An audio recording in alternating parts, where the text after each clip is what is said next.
घेतलं तर भाऊसाहेब आपला चेहरा याच्याकडे येईल. ही माती पण खाल्ली अशी बारीक झाली माती पण दिसावी. इथून आता इकडे चाललोय असं दाखवायचं. बागच पाहतो असं. ही पाच सात लांबून झाडं घे. खूप छान आहे. या जरा पाठीमागे आमच्या इथून इकडे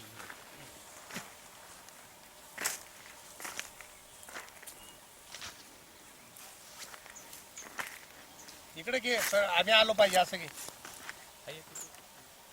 तुमचं काहीतरी लेक्चर नाही आता मुलाखतच घ्यायची ना तुमची. थोडंसं बोललं का असं हे करा ना, म्हणजे आपण काहीतरी माहिती बोलतो. हा, हा. असं. तेव्हा यांचे घेऊन टाकतो ना. होय होय. दबडे गुरुजी, या बागेचं वय काय? या बागेचं वय 1 वर्ष 6 महिने टोटली आज मी तिचं. आज मी तिचं हिचं मिठाचा प्रयोग कधी सुरू केला हिला? 6 महिने झाले मिठाचा प्रयोग चालू करून. वर स्प्रे किती मारले? महिन्यातून 1 वेळा असे एक 3-4 स्प्रे झाले, जेवर बावून 34 आणि मीठ दुसरं काही कीटकनाशक बुरशीनाशक काही? दिलेत पण अगदी साधी. आता सध्या याला जवळजवळ 1-2 महिने झालं कोणताही स्प्रे दिलेला नाही. तरी या बागेवर बागेला कुठलाही रोग तरी नाही? बागे रोगच नसल्यामुळे दिलेला नाही, काहीही जाणवत नाही. खाली जमिनीमधून किती वेळा मीठ टाकलं? जमिनीमध्ये नेहमीच एकरी 15 किलोचा डोस दर 15 दिवसाला? हा 21 दिवसाला, एवढा लवकर पण नाही दिला. 21 दर दिवसाला 21 15 दिवसाला, किलो? हा 21 दिवसाला. बरं, तुमचे हे गावाचं नाव काय? करगणे, तालुका? आटपाडी, जिल्हा? सांगली. सांगली. मग या बागेत एकही रोग नाही आणि हे पहिल्या वर्षी तुम्ही उत्पन्न डाळिंबाचं एवढं चांगलं घेतलं, याचा परिणाम काय वाटतो तुम्हाला? आणि लोकांनी रोज स्प्रे मारू मारू बागेवर खूप रोग दिसले, पण तुमच्या बागेत एकही तेल्या किंवा एकही डाग कुठं फळाला दिसत नाही. याचं कारण तुम्हाला काय वाटतं? का हे मिठामुळं झालं का दुसरी काही घटना तुमच्या बागेमध्ये घडली म्हणून तुमच्या बागेत रोग आला नाही? पहिली गोष्ट म्हणजे मी 6 महिने ही झाडं जाग्या वाढवलेली होती मोठ्या बॅगमध्ये, हा. आणि 6 महिन्याने लावल्यामुळं तिथून पुढे 1 वर्षाने मी ह्याचं पीक घेतलं. आणि रासायनिक खताचा अंश जवळजवळ 99% नाही, नाहीच, 1% असेल, पण 99% रासायनिक ह्याला काहीही दिलेलं शेणखत? नाही. शेणखत? शेणखत दिलेलं आहे, सेंद्रिय खत दिलेलं आहे, गांडूळ खत ही दिलेलं आहे, हा. आणि हे मीठ मीठ एवढंच त्याच्याबरोबर. घटक ह्या एवढंच. जमिनीमध्ये आहे. आणि त्यामुळं झाडाच्या बुडातली माती अगदी भुसभुशीत, म्हणजे त्याला भुसभुशीतची सुद्धा व्याख्या नाही, एवढी भुसभुशीत. जशी मुंगळं आपलं घर काढतात त्या पद्धतीनं इथं आहे ना. अशी माती. वर कॅमेरात येईल अशी वर धरा, तुम्ही वर धरा अशी वाऱ्यात वाऱ्यात वाऱ्यात वाऱ्यात. हा. ओले आहे. हा, ओले. ओले असल्यामुळे थोडंसे होत आहे. अगदी भुसा जसा असतो असं द्या. त्याच्या कॅमेरा समोर धरा ही पुढे या पुढे या अशी धरा. हा हा धरा. वंजळ धरा, वंजळ धरा.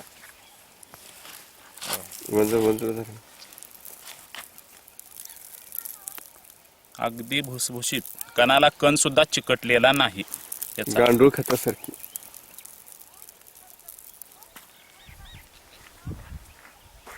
ठीक आहे दबडे गुरुजी, आभारी आहे तुमचं. 1 वर्षात तुम्ही डाळिंबाचं पीक आणून दाखवलं त्याबद्दल. विटेकर धन्यवाद. भाऊसाहेब, मी काल तुमच्या हळदीच्या प्लॉट मध्ये गेलो होतो. त्या हळदीच्या प्लॉटचं गाव कोणतं? चोपडी, चोपडी. तालुका कोणता? सांगोला, सांगोला. जिल्हा सोलापूर. सोलापूर. तुम्ही किती महिन्यापूर्वी ती हळद लावली होती? मी 31 मेला हळदीची लागवड केलेली आहे. 31 ते 2 जून पर्यंत माझी हळदी म्हणजे साधारण तिचं वय आज 7 ते 8 महिने धरू आपण. हो हो हो. तर तुम्हाला पावसाळ्यात तर पाणी कमी पडलं होतं, पाऊस यावर्षी कमी झाला. मग पावसाळ्यात त्याला तुम्ही किती पाणी देऊ शकलात? आम्ही दुष्काळाच्या पट्ट्यातली माणसं. हा. दरवर्षी साधारणतः आमच्या भागामध्ये पूर्वेकडचा हस्ताचा पाऊस असतो हा. आणि मृगाचा पाऊस हा अतिशय कमी असतो. हम्म. पण यावर्षी गंमत झाली की हस्ताचा पाऊसच पडला नाही. मृगाचा 1-2 पाऊस झाला. हम्म. त्यात कसं तरी आम्ही हळदीची लागवड वगैरे हे ते त्यावेळेला करून घेतलेली होती. बरं. थोडंसं पाणी पाठीमागचं स्टॉक वगैरे करून असं लागवड केली होती. हा. मग मृगाच्या पावसानं थोडंसं रोप वगैरे हे ते थोडंसं वाढलं. हम्म. पण हस्ताचा पाऊस झाला नसल्यामुळं पाणी अजिबातच नव्हतं. बरं. मग असलेल्या त्यावेळेला पाण्यावर माझ्याकडे- किती दिवस पाणी पुरलं तुम्हाला विहिरीचं? त्यावेळेला माझ्याकडे ढोबळी मिरची वगैरे इतर पिकं होते. हम्म. मग ते पैसा देणारं चांगलं पीक होतं ती ढोबळी मिरची. हा. त्यामुळे साधारणतः मला ऑक्टोबर महिन्यापासून पाण्याची खूप भयंकर कमतरता चालू झाली. बरं. मग ऑक्टोबर पासून काय केलं, हळदीचं मार्केट तर पडलेलं होतं. हा मग लोक जर त्यावेळेला 4,000 रुपयाच्या आसपास दर येणारा असं चालूच होते, 4, 4,500, 4,500. बरं. मग आता जर पुढच्या वर्षी तर हे दर 1,200 रुपयेपर्यंत खाली येतील, 1,500 पर्यंत खाली येतील. हळद पीक मातीत जाऊ हा असं गृहीत धरून आम्ही आपलं पैशाचं पीक देणार कॅश क्रॉप म्हणून त्याला आपलं पाणी वापरलं. मिरचीला पाणी पूर्ण वापरला. हळदीचं पाणी सोडून दिलं. ऑक्टोबर महिन्यापासून डिसेंबर महिन्यापर्यंत हळदीच्या पाण्याला म्हणजे मला ऑक्टोबर नोव्हेंबर डिसेंबर 3 महिने. होय 3 महिने अगदी अतिशय अल्प पाणी. आता अल्प पाणी म्हणजे आठवड्यातून साधारणतः मी 1-2 तास ठिबक चालवत असेल. माझ्याकडे इनलाईन आहे, ठिबकही नाही, हळदीची. इनलाईन आहे. हा इनलाईन आहे. एका तासाला 1 लिटर 600 मिली पाणी त्या इनलाईन मधनं खाली येतं. म्हणजे साधारणतः आठवड्यातून मी जास्तीत जास्त 3 ते 3.25 लिटर पाणी त्याला देत होतो. अच्छा. एका झाडाला साधारणतः म्हणजे 2 रोपांना तेवढं पाणी पडत तुम्ही त्या हळदीला मीठ किती वेळा जमिनीत येऊन टाकलं? होतं. साधारणतः मी ऑक्टोबरच्या अगोदर म्हणजे पाणी जोपर्यंत होतं, माझा समज असा होता की मीठ टाकलं का पाणी जास्त द्यायला पाहिजे. हा म्हणजे साधारणतः मी मिठाचा वापर जुलै महिन्यात ज्यावेळेला आम्ही तो आपल्या शेतावरती आलतो हा त्यावेळेपासून साधारणतः ऑगस्ट महिन्याच्या 15 तारखेपर्यंत मीठ वापरलं. एकरी 15 किलो सुरुवातीला मी देताना म्हणजे एक गोणभर मीठ तुमचं 50 किलो मीठ अख्ख्या एकर भराला गेला असेल असं आपण गृहीत धरू. होय, होय. त्याच्यानंतर पाणी कमी पडलं, त्याच्यामुळे तुम्ही मीठ देऊ शकला नाही. हो. पण तुमच्या हळदीत 3 महिन्यापूर्वी मी आलो होतो तेव्हा एकही रोग नव्हता. होय. काल सकाळी मी तुमच्या हळदीत गेलो त्यावेळेला मला एकही रोग दिसला नाही. हो. आणि तुमच्या हळदीला 3 महिने पाणी दिलं नाही तरी हळद मेली नाही, वाळलं नाही पीक. याचं कारण तुम्हाला काय वाटतं, का घडलं असं? मला तर असं वाटतं की हा निश्चितपणे मिठाचा परिणाम असेल. ज्याप्रमाणे समुद्र सपाटीपासून कोकणामध्ये एखादं बी जून मध्ये पडलं आणि ते उगलं, त्याला पुन्हा 8 महिने कोणी पाणी नाही दिलं तर ते बी मरत नाही. पुढच्या वर्षी पाऊस पडल्यानंतर ते झाड परत चालू होतं.